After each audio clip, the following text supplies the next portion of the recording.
Dito kami nabubuhay. Mabaho, madumi, nakakadiri. Pero nandito yung pera eh. Kailangan lang masipag ka. Siyempre, matibay dapat ang sikmura mo. At higit sa lahat, maagap. Kailangan mauna ka sa basurahan, kundi wala ka naaabutan.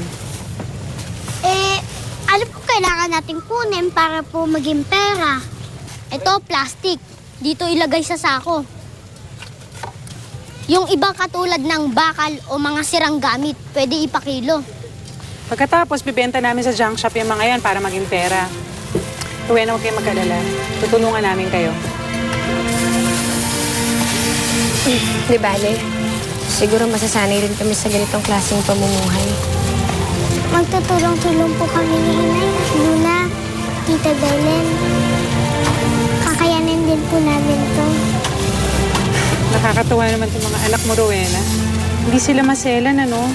Saka masipag din, hindi maaarte. Hayaan mo, tuturuan kayo ni Kiko.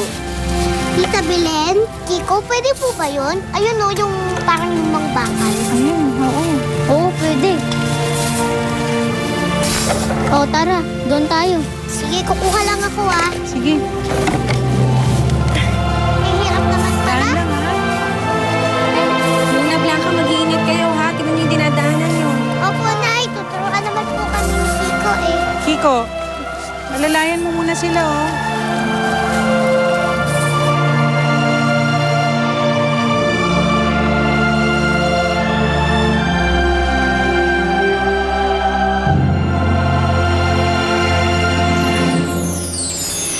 Hoy, pwesto namin yan. Balik niyo yung mga kinuha nyo. Di mo po, para naman po to sa lahat.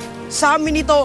Maghanap kayo ng pwesto nyo. Ayos, may panghapunan na tayo. Uy, Kiko, madumi yan. Pagpag to, ipagpag lang. Pwede na kainin. Tignan niyo sila oh.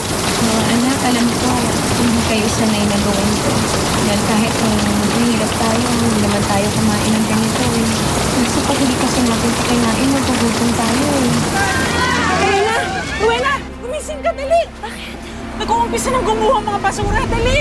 Kailangan natin umalis!